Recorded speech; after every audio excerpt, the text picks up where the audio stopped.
우리 하나님 말씀 보겠습니다. 오늘 창세기 33장, 구약성경 창세기 33장 12절부터 20절까지 말씀입니다.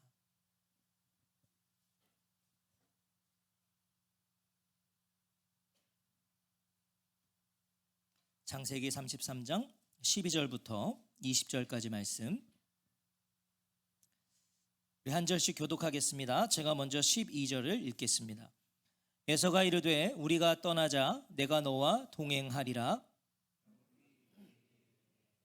주도 아시거니와 자식들은 연약하고 내게 있는 양떼와 소가 새끼를 데리고 있은즉 하루만 지나치게 몰면 모든 떼가 죽으리니 청하건대 내 주는 종보다 앞서 가소서. 나는 앞에 가는 가축과 자식들의 걸음대로 천천히 인도하여 세일로 가서 내 주께 나아가리이다.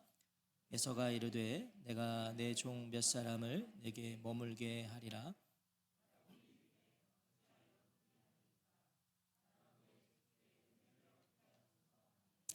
이날에 에서는 세일로 돌아가고 야곱은 숫곳에 이르러 자기를 위하여 집을 짓고 그의 가축을 위하여 우릿간을 지었으므로 그 땅 이름을 숫곳이라 부르더라. 야곱이 밧단 아람에서부터 평안히 가나안 땅 세겜 성읍에 이르러 그 성읍 앞에 장막을 치고 그가 장막을 친 밭을 세겜의 아버지 하몰의 아들들의 손에서 백크시타에 샀으며, 함께 읽겠습니다. 거기에 제단을 쌓고 그 이름을 엘렐로헤 이스라엘이라 불렀더라. 아멘. 오늘은 야곱 18번째 시간 엘로헤 이스라엘이라 불렀더라 하는 제목으로 하나님 말씀 듣겠습니다. 우리가 잠시 멈추었던 야곱 이야기로 다시 돌아왔습니다. 우리 이런교회 되게 하소서 2023년 표어에 대한 우리 어떤 말씀들은 제가 특별 예배를 통해서 함께 좀 상고해 보려고 하고요. 다시 야곱으로 돌아왔습니다. 야곱 나루에서 하나님은 야복 나루에서 하나님은 야곱과 씨름을 하십니다. 그리고 야곱에게 이스라엘이라는 새 이름을 주셨죠. 하나님이 자신과 씨름해 주셨음을 깨달은 야곱은 그곳을 하나님을 대면했다는 뜻으로 브니엘, 하나님의 얼굴이라고 이름을 하죠. 브니엘. 그리고 바로 그곳에서 형 에서를 만나 기적적인 화해를 이루게 됩니다. 우리가 이제 지난 시간에 나눴던 것들을 좀 상기하는 거예요. 말 그대로 기적이죠. 야곱을 죽이고자 했었던 에서가 달려와서 야곱을 끌어안고 입맞추며 함께 울었습니다. 뭐예요? 에서가 먼저 야곱을 용서한 거죠. 그리고 에서가 야곱을 뭐라고 부릅니까? 내 동생아, 내 동생아. 우리는 이 기적과 같은 일의 이유가 어디에 있음을 야복 나루에서의 야곱의 씨름에서 알 수 있어요. 야복 나루터에서 야곱이 씨름했는데 우린 그것으로 어떻게 에서가 그를 용서할 수 있었는 걸 알 수 있는데요. 야복 나루에서 야곱은 에서와 싸울 일을 하나님과 싸운 거예요. 에서가 야곱에게 했어야 될 공격은 하나님이 야곱에게 하신 거예요. 하나님이 다 풀어내셨어요. 에서의 분을 하나님이 대신 풀어주시고 그의 마음을 녹여주신 것이죠. 이게 하나님의 역사예요. 야곱과 하나님이 겨루는 동안에 일어난 역사인 것이죠. 자, 그렇게 야곱과 에서는 20년 만에 화해를 이룹니다. 그리고 이어지는 오늘 본문은 그렇게 20년 만에 만난 야곱과 에서가 다시 헤어지는 이별 이야기입니다. 다시 또 헤어져요. 12절 말씀 우리 같이 한번 읽어볼까요? 12절입니다. 시작. 에서가 이르되 우리가 떠나자 내가 너와 동행하리라. 20년 만에 만난 동생을 그냥 두고 갈 수 없었던 에서는요, 자기가 살고 있는 세일로 함께 가자고 합니다. 당장 거할 곳이 없어 보이는 동생의 이 가족을 위한 배려였죠. 같이 가자. 다리를 절뚝절뚝 저는 동생을 어떻게 두고 가겠습니까? 일단 야곱은 지금 했던 모습이 짠한 거예요. 짠해요. 그러니까 함께 가자는 거죠. 내가 너와 동행하리라.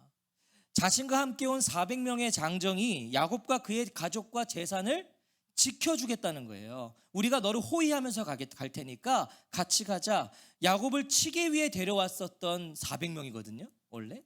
그런데 야곱의 호위대가 되는 거예요. 하지만 이런 형 에서의 호의에 야곱은 응하지 않아요. 13절 말씀이죠. 야곱이 그에게 이르되 내 주도 아시거니와 자식들은 연약하고 내게 있는 양떼와 소가 새끼를 데리고 있은즉 하루만 지나치게 되면 몰면 모든 떼가 죽으리니. 자신에게는 어린 자녀들과 어린 가축들이 있어서 형과 400명의 장정들의 걸음을 따라갈 수 없다는 거죠. 여러분, 이 지금 400명이면 이게 정예요원들 아닙니까? 얼마나 신체 건장하고 튼튼했겠어요. 따라갈 수 없는 거예요. 그래서 정중하게 거절합니다. 그도 그럴 것이 지금 야곱의 모든 자녀들은요 6살에서 13살 사이에 있었어요. 그러니까 천천히 가야 되는 게 맞죠. 양과 소의 새끼들도 마찬가지입니다. 천천히 가야 돼요. 사실이에요. 하지만 14절을 통해서 이것은 솔직한 변명이었다는 걸 알 수 있어요. 솔직했어요. 사실이에요. 하지만 변명입니다. 14절 보시면 청하건대 내 주는 종보다 앞서 가소서 나는 앞에 가는 가축과 자식들의 걸음대로 천천히 인도하여 세일로 가서 내 주께 나아가리이다. 야곱은 분명 에서에게 먼저 가라고 했고요. 자신과 아이들과 가축대의 걸음에 맞춰서 어디로? 천천히 세일로 가서 내 주께 나아가리이다 했단 말이에요. 세일로 가겠다는 거예요. 언제 간다고는 안 했어요. 근데 내가 세일로 가서 내 주께 나아가겠다. 나 형을 보겠다. 하지만 결과적으로 세일을 방문하나요? 방문하지 않아요. 오늘 이후로 야곱과 에서는요 아버지 이삭의 장례식에서 만나는 거예요. 가지 않았어요. 무엇입니까? 야곱은 세일로 갈 마음이 없었어요. 여러 해석들이 있어요. 이것에 대해 부정적으로 평가하면 야곱은 에서를 여전히 믿지 못한 거예요. 못 믿는 거예요. 에서는 야곱을 용서했지만 야곱은 아직도 마음에 여전히 응어리가 있었다는 거예요. 반대로 긍정적으로 보면 세일은 야곱의 목적지가 아니었어요. 야곱의 목적지가 아니었기 때문에 정중하게 거절했다는 겁니다. 야곱의 목적지가 어디죠? 창세기 31장 3절에 보면 여호와께서 야곱에게 이르시되 내 조상의 땅 내 족속에게로 돌아가라 내가 너와 함께 있으리라 하신지라. 또 13절에 보면 나는 베델의 하나님이라 네가 거기서 기둥에 기름을 붓고 거기서 내게 서원하였으니 지금 일어나 이곳을 떠나서 내 출생지로 돌아가라 하셨느니라. 또 31장 18절에 보면 그 모은 바 모든 가축과 모든 소유물 곧 그가 밧단 아람에서 모은 가축을 이끌고 가나안 땅에 있는 그의 아버지 이삭에게로 가려 할세. 그러니까 목적지가 어디예요? 아버지 이삭이 있는 곳이죠. 아버지 이삭이 있는 곳이 어디입니까? 35장 27절에 보면 야곱이 기랏 야르바의 마므레에 가서 그의 아버지 이삭에게 이르렀으니 기랏 야르바는 곧 아브람과 이삭이 거류하던 헤브론이더라. 헤브론이에요. 야곱의 목적지는 아버지 이삭이 있는 헤브론입니다. 그래서 야곱이 에서의 이 세일행을 거절했다는 거예요. 하지만 우리가 잠시 후에 살펴보겠지만요, 야곱은 고향으로의 귀환에 대한 열망 때문에 에서의 배려를 거절한 것이 아닙니다. 그래서 거절했던 게 아니에요. 고향 가야 되니까, 나 목적지 가야 되니까 거절한 것이 아니었다고요. 결론적으로 에서는 진심이었지만 야곱은 그런 에서를 신뢰하지 못한 겁니다. 못 믿은 거예요. 동생에 대한 애틋한 마음으로 에서는 그러면 내가 부하 몇 명을 두고 가겠다고 그래요. 뭐예요? 다리 저는 동생이 마음에 쓰인 거죠. 저거 뭐 누가 이렇게 치기라도 하면 저거 대응도 못할 텐데. 그러니까 보디가드 남겨두겠다는 거예요. 하지만 야곱은 이마저도 정중하게 거절합니다. 야곱이 이르되 어찌하여 그리하리이까? 나로 내 주께 은혜를 얻게 하소서 하매. 뭐예요? 그러실 것까지 없다는 거예요. 내 주께 저를 너그럽게 맞아주신 것만으로도 내 주께서 저를 너그럽게 맞아주신 것만으로도 나는 만족한다는 거예요. 에서는 야곱을 내 동생아라고 진작부터 불렀죠. 이미 불렀잖아요. 내 동생아. 그런데 야곱은 계속 형을 뭐라고 불러요? 내 주로 불러요. 내 주로. 그러니까 뭐예요? 여전히 형에게 마음을 열지 않았다는 걸 알 수 있어요. 우리가 누군가를 극도로 정중하게 대할 때는 뭐예요? 우리 굉장히 정중하게 대할 때는 뭐죠? 안 친하거나 거리를 두는 거죠. 오늘부터 보겠습니다. 저를 굉장히 극도로 정중하게 대하시는 거는 이제 저를 거리를 두는 걸로, 반대로 제가요 너무 극도로 정중하게 대하면 제가 안 친한 거예요. 그런 일이 없기를. 에서는 야곱의 뜻을 받아들여서 세일로 돌아갑니다. 그러니까 이 정도 하면은 이제 에서도 알아들은 거예요. 그래서 돌아가요. 에서는 정말 야곱을 용서했어요. 만약 에서가 다른 마음이 있었다면요, 이렇게 그냥 돌아가지 않았겠죠. 다른 어떤 검은 마음을 가지고 있었다면 그냥 갔겠습니까? 본색을 드러내 그냥 힘으로 무력으로 끌고 갔겠죠. 천천히 세일로 오겠다는 야곱의 말을 믿고 에서는 돌아갑니다. 에서를 돌려보낸 야곱은 브니엘 옆에 있는 숫곳으로 갑니다. 17절 말씀 같이 읽어볼까요? 시작. 야곱은 숫곳에 이르러 자기를 위하여 집을 짓고 그의 가축을 위하여 우릿간을 지었으므로 그 땅 이름을 숫곳이라 부르더라. 지도상으로 보니까요, 숫곳은 브니엘 바로 옆입니다. 가까워요. 짧은 거리를 간 거예요. 아버지 이삭에게 가는 길에 잠시 들린 것이라면 문제가 되지 않죠. 가는 길이니까 문제가 되지 않겠지만 이곳에서 야곱은 뭘 해요? 집을 짓습니다. 우릿간을 졌단 말이에요. 가축들이 머물 우리를 졌단 말이에요. 자, 지금까지 이동하기 편리한 장막 생활을 했던 야곱이 집을 지었다, 우리를 지었다, 뭐예요? 오랜 시간 머물겠다는 거죠. 여기에 오랜 시간 머물겠다는 의미예요. 실제로 야곱은 숫곳에서 상당 시간을 지냅니다. 우리가 생각한 것 이상으로 지내요. 세겜에 이르렀을 때는요, 어린 딸 디나가 성숙한 처녀가 되어 있거든요. 그러니까 오래 있었어요. 숫곳에서 꽤 오랜 시간이 흘렀다는 거예요. 목적지가 분명했던 야곱이 왜 숫곳에서 이렇게 오랜 시간을 머물렀을까요? 왜? 20년 동안에 늘 긴장 속에 살았던 야곱이 에서와의 이 화해를 통해서 모든 긴장이 풀려서 휴식을 누리고 싶어 그러했는지도 몰라요. 긴장이 다 풀렸잖아요. 그러나 야곱의 숫곳 거주는요, 휴식이라고 하기에는 분명 긴 시간이에요. 이거 잠시 휴식을 취한다고 하기에는 너무 긴단 말이죠. 17절은 이런 야곱의 멈춤을 부정적으로 표현합니다. 자기를 위하여 집을 짓고 그의 가축을 위하여 우릿간을 지었으므로. 뭐예요? 야곱은 자기를 위하여, 즉 인간적인 필요에 의해서 숫곳에 머물렀다는 거예요. 부정적인 게 암시되고 있는 거죠. 하나님을 위하여 그런 신앙적인 이유는 아니었다는 거예요. 거기에 정착한 것이, 머문 것이. 우리가 안식과 안주가 있어요. 안식과 안주는 전혀 다르죠. 야곱은 안식을 가장한 안주함에 빠진 거였어요. 안식을 가장한. 숫곳에서 오랜 시간을 머물던 야곱이 서쪽으로 약 32km 떨어진 세겜으로 이동합니다. 밧단 아람을 떠나 야곱이 드디어 가나안에 돌아온 거예요. 가나안 땅에 돌아왔어요. 18절이죠. 야곱이 밧단 아람에서부터 평안히 가나안 땅 세겜 성읍에 이르러 그 성읍 앞에 장막을 치고, 자, 세겜은 매우 비옥하여서 농업과 목축업이 아주 잘 이루어지는 주요 산업이 된 곳으로요, 아브라함이 가나안 땅에 들어왔을 때 처음 머물렀던 곳입니다. 야곱은 세겜에서 자신이 장막을 친 밭을 세겜의 아버지 하몰의 아들들의 손에서 베크시타에 사요. 자기가 장막을 친 밭을 샀다는 거예요. 크시타는 화폐 단위인데 이게 정확히 얼마의 가치고 수치인지는 우리가 알 수 없어요. 그런데 세번역 성경은 은백냥이라고 번역해요. 은백냥. 그러니까 야곱이 세겜의 땅을 샀다는 것 자체는 매우 의미 있는 일입니다. 이것은 아브라함이 사라를 묻기 위해 헤브론의 땅을 샀던 것처럼 세겜에 머물기 위해 야곱은 땅을 사요. 결과적으로 아브라함과 야곱 모두 훗날 이스라엘 자손들이 가나안의 두 요충지의 소유권을 주장할 수 있도록 그렇게 땅을 마련한 것이 된 거예요. 결과적으로는 약속의 땅 가나안에 대한 이스라엘 민족의 지배력이 조금씩 태동하고 있다는 것이 지금 암시되는 거죠. 가나안 땅 세겜에 들어온 야곱은 장막을 치고 장막을 친 땅을 산 후에 거기에 제단을 쌓습니다. 제단을.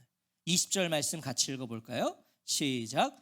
거기에 제단을 쌓고 그 이름을 엘로에 이스라엘이라 불렀더라.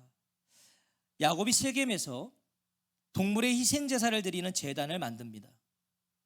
조부 아브라함이 처음 가나안 땅에 들어와 단을 쌓은 유서 깊은 바로 그 장소에 지금 야곱은 다시 단을 쌓은 거예요. 굉장히 의미 있죠. 세겜에서 야곱은 지난 세월 동안 자신을 지켜주시고 가나안까지 인도하신 그 하나님께 감사의 제단을 쌓으며 고백합니다. 뭐라고요? 엘로헤 이스라엘. 하나님, 이스라엘의 하나님. 이스라엘의 하나님은 전능하시다라는 뜻이기도 해요. 매우 신앙적인 이름이죠. 이스라엘이 누구예요? 이스라엘, 야곱이 하나님께 받은 새 이름입니다. 야곱이 하나님께 받은 새 이름. 야곱은 지금 조상들의 하나님, 그 하나님이 이제 자신의 하나님 되심을 인정하는 거예요. 나의 하나님이라는 거예요. 그걸 고백하는 것이죠. 아브라함의 하나님, 이삭의 하나님, 야곱의 하나님이 드디어 된 거예요. 그의 입을 통해서 고백되는 거예요. 자신을 인도하신 하나님을 인정하며 나의 하나님 되심을 고백하는 아름다운 신앙의 모습이죠. 하지만 역시 야곱입니다. 자, 지금부터 또 잘 들으셔야 돼요. 역시 야곱이에요. 왜냐하면 하나님을 속이고 있어요. 본문을 읽고 있는 우리를 속이고 있어요. 지금 표면적인 모습은 아무 문제 없죠. 그러나 우리를 속이고 있어요. 제단을 쌓고 엘로헤 이스라엘 이렇게 부르는 것은 귀한 일입니다. 너무 귀한 일이에요. 하지만 장소가 문제예요. 장소가. 야곱이 예배와 고백을 드렸어야 할 장소는 세겜이 아닙니다. 세겜이 아니에요. 하나님이 야곱을 바단 아람에서부터 평안히 가나안 땅으로 인도하셨죠. 그럼 야곱은 자신이 하나님께 약속했던 자리로 가야 됐단 말이에요. 하나님은 약속을 지키셨어요. 가나안 땅으로 돌아오게 하셨어요. 그러면 이제 야곱은 자기가 한 약속을 지켜야죠. 그 약속 창세기 28장 18절과 19절에 보면 야곱이 아침에 일찍이 일어나 베개를 삼았던 돌을 가져다가 기둥으로 세우고 그 위에 기름을 붓고 그 곳 이름을 베델이라 하였더라. 하나님과의 약속의 자리는 어디예요? 베델입니다. 약속의 자리는 베델에서 야곱은 내가 평안히 아버지 집으로 돌아가게 하시오면 여호와께서 나의 하나님이 되실 것이요, 그리고 자신이 베델에 세운 기둥이 하나님의 집이 될 것이라고 선언했단 말이에요. 하나님이 주신 모든 것의 10분의 1을 반드시 드리겠다고 약속했단 말이에요. 거기서 어디 베델에서. 그런데 베델에 쌓았어야 할 제단을 세겜에 쌓은 거예요. 베델에서 고백했어야 될 나의 하나님 엘로헤 이스라엘을 세겜에서 고백한 거예요. 야곱은 세겜에 정착할 마음이었던 거죠. 베델에 갈 마음이 아니었던 거예요. 도대체 왜 야곱은 베델이 아닌 세겜이었을까요? 왜 베델로 가지 않고 세겜에서 이렇게 했을까요? 이미 잘 발전돼서 살기 좋은 땅 세겜이 좋았던 거예요. 거기 정착한 이유가 있는 거예요. 거기가 좋은 거예요. 평안해지니까, 라반과 에서라는 문제가 다 해결되니까, 하나님과의 약속보다 자신의 안위가 더 중요했던 거죠. 문제가 다 해결되니까. 그래서 땅도 산 거예요. 여기가 좋사오니. 그래도 양심은 있었는지 하나님과의 약속이 마음에 걸려서 제단을 쌓은 거예요. 약속은 해야 되니까, 지켜야 되니까 제단을 쌓고 엘로헤 이스라엘이라 불렀더라. 야곱은 에서와의 문제가 해결되자 언제 그랬냐는 듯이 본래의 모습으로 돌아온 거예요. 본래의 모습으로. 세겜에서 하나님과의 약속을 지킴으로 하나님을 속입니다. 그건 베델에서 지켰어야 돼요. 근데 세겜에서 하는 거예요. 그리고 하나님을 속여요. 뭐예요? 자신은 약속 지켰다는 거예요. 하나님, 저는 약속 지켰습니다. 이것이 죄인된 우리의 모습 아닌가요? 내 뜻대로 살고자 합니다. 내 편의에 맞춰 하나님을 바라봐요. 내 편의에 맞춰서. 저는 예배도 마찬가지라고 생각해요. 내가 스케줄이 있으면 말고, 스케줄 없으면 드려요. 내가 좀 힘들면 말고, 안 힘들면 와줍니다. 그러면서 내 뜻과 내 삶과 내 안위를 위해서는 어떻게 해요? 간절하고 절박하게 하나님의 이름을 부르죠. 엘로헤 이스라엘. 그때는 절박하게 하나님 불러요. 하나님의 뜻에 순종하는 자로서 하나님을 부르는 것이 아니라 자신의 뜻을 이루어 주시는 도우미 하나님을 부르고 있는 거죠. 문제 있을 때. 그마저도요, 이 시대는 집에서 온라인 예배로 때우죠. 저는 온라인 예배를 부정적으로 보진 않아요. 몸이 아프거나 상황이 안 되면 온라인 예배 드려야죠. 그런데 지금 제가 말하고 있는 건 뭐예요? 갈 수 있는데 그냥 온라인으로 드리지 뭐. 이게 바로 야곱이 베델이 아닌 세겜에서 때우는 것과 똑같은 거예요. 했다는 거예요. 예배 드렸다 이거죠. 야곱은요, 베델로 갔어야 돼요. 야곱의 예배는, 야곱의 고백은 베델에서만 그 진정성을 확인할 수 있는 것이었어요. 베델에서 했을 때 그게 진짜였단 말이에요. 하나님은 베델 가까이, 베델 비슷한 곳을 원하시는 것이 아니라 베델을 원하세요. 신앙은 흉내가 아니잖아요. 신앙의 여정에요, 제자리는 없어요. 제자리는 없어요. 멈추면 제자리가 아니라, 신앙의 여정에서 멈추면 그게 제자리가 아니라 뭐예요? 뒷걸음질 치는 거예요. 신앙의 여정에서는 제자리란 없다는 거예요. 신앙은, 믿음은 계속해서 나아가는 겁니다. 나아가야 돼요. 야곱은 숫곳에 세겜에 머물지 않고 계속해서 베델로, 아버지가 계신 곳으로 계속해서 갔어야 되는 거예요. 그게 그의 신앙의 여정이었으니까. 하나님은 베델에서 야곱을 기다리셨어요. 왜? 그가 거기서 약속했잖아요. 그런데 야곱은 세겜에서 하나님을 찾습니다. 멈추지 마십시오. 다음 주에 우리는 이런 야곱의 멈춤이 얼마나 큰 문제를 야기하게 되는지를 보게 될 겁니다. 그가 세겜의 멈춤으로 엄청난 일을 겪게 됩니다. 그가 멈추면 안 되는 곳에 멈춰 있었더니 엄청난 일이 벌어져요. 사랑하는 성도 여러분, 지금 어디에 멈춰 계십니까? 안식하고 계십니까? 안주하고 계십니까? 신앙의 여정에서 분명 안식이 필요하죠. 우리가 로봇가 아닌데요. 안식이 필요해요. 쉼이 필요해요. 하지만 안주는 안 됩니다. 안주하시면 안 돼요. 이만하면 됐지, 이 정도면 됐지, 없습니다. 그런 거 신앙에서는. 안주하면 할수록 하나님과의 거리는 멀어지기 때문이에요. 멀어지는 거예요.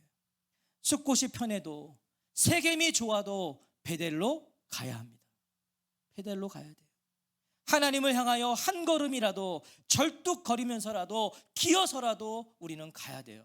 매일매일 한 걸음이라도, 하나님 앞에 한 걸음이라도 가야 된다고요. 아직 가야 할 길이 있어요. 우리 아직 가야 할 길이 있어요. 십자가는요, 한 번 지는 것이 아니라 매일 지는 것입니다. 예수님이 십자가 한 번 지라고 안 하셨어요. 날마다 자기 십자가를 지고 따라오랬어요. 이제 삶이 되는 교회가 3년 차죠. 2주년 됐으니까 3년 차에 설교를 준비하면서 나의 십자가는 뭔가? 저의 십자가는 목회예요. 저의 십자가는 설교입니다. 이게 정말 저에게 십자가예요. 3년 차 되니까 더 그래요. 피할 수 있으면 피하고 싶고, 이제는 진심이에요. 제가 딱 하면서 내 십자가는 목회다. 목회가 뭐 행복하다. 목사님도 그런 분들이 있어요. 목회가 행복하고, 목회가 제일 쉽고, 설교가 제일 쉽고. 아니, 저에겐 십자가입니다. 근데 이걸 제가 벗고 싶어도 벗을 수 없어요. 왜냐면 이건 저에게 주신 십자가니까, 저에게 주신 사명이니까. 벗고 싶은데 벗을 수가 없어요. 그래서 저는 이 십자가를 잘 지고 싶어요. 잘 지고 가고 싶어요. 감당할 거예요. 제가 싫어도, 던지고 싶어도 이건 저에게 주신 사명이라 저는 벗을 수가 없기 때문에 잘 지고 싶어요. 제가 처음에는요, 다시 태어나면 나 또 목사할 거야 그랬거든요. 아니요, 저 안 할 거예요. 왜냐면 일단 우린 다시 태어나는 게 없으니까. 다시 태어나는 거 없거든 우리는요. 근데 만약에 그러면 저 바뀌었어요. 난 안 할 거예요. 저는 진짜 십자가예요 이게. 근데 전 잘 질 거예요. 저에게 주신 거니까. 오늘 저와 성도님들에게 십자가는 무엇입니까? 벗어버리고 싶어도 벗을 수 없는 게 있어요. 하나님이 나에게 주신 사명이 있어요. 그거는요, 내가 져야 돼요. 매일매일 져야 돼요. 매일매일 울면서도 져야 되고, 때로는 죄송합니다, 욕을 하면서도 져야 되는 거예요. 가야 할 길이 있음을 알아서 오늘도 그 길을 향하여 걷는 자의 그 걸음이, 저는 이 고백이라고 생각해요. 엘 엘로에 이스라엘.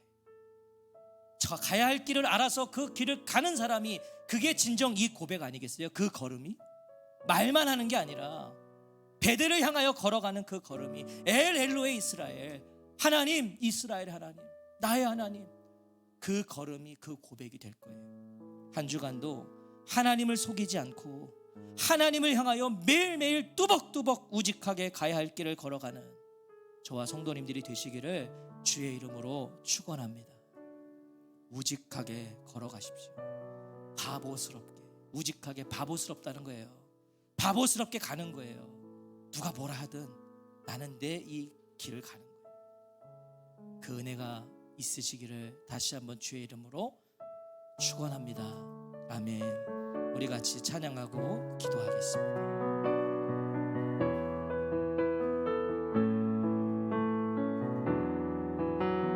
주님, 제 마음이 너무 둔해서 주님을 볼 수 없습니다. 이 땅에 속하여 이 땅만 보다가 주님 손을 놓쳤습니다. 나는 나그네로 왔는데 왜 주저앉게 되었나. 나는 청지기인데 언제부터 내 삶의 주인이 되어버렸나.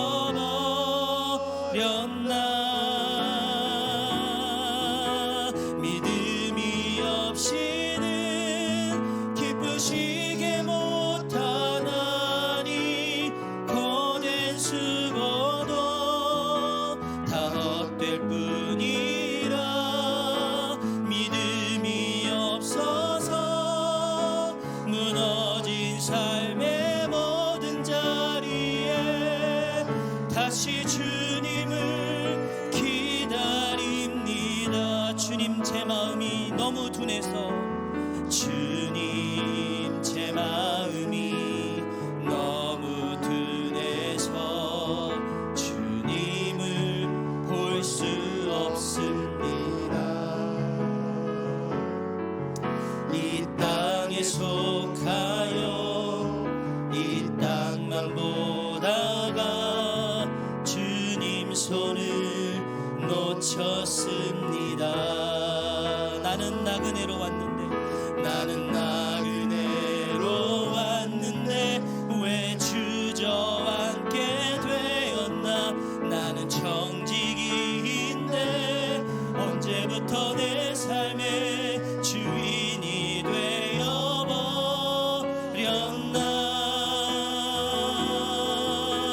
믿음이 없이는 기쁘시게 못하나니 거된 수고도 다 헛될 뿐이라.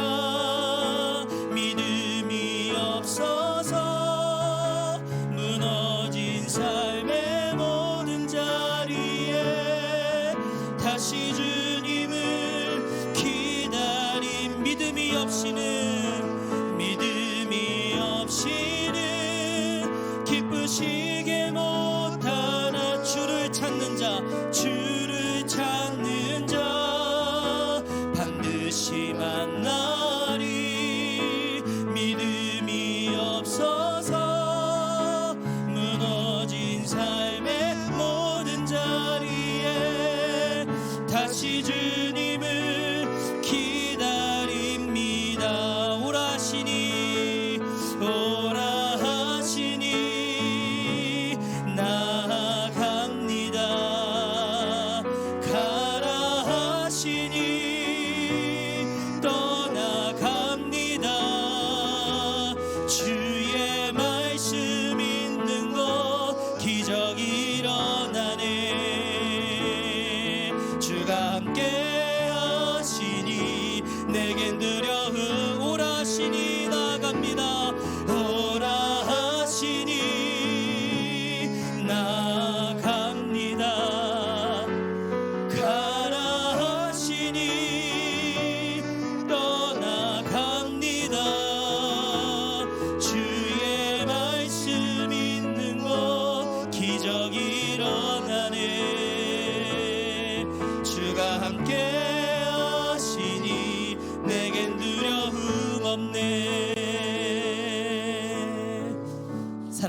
성도 여러분, 우리 이 시간 같이 한번 기도하는데요, 우리에게 아직 가야 할 길이 있습니다.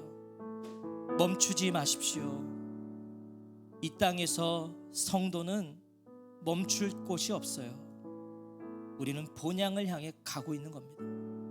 베델을 향하여, 아버지가 계신 곳을 향하여 우리는 매일매일 단 한 걸음이라도 가야 합니다. 기어서라도 가십시오.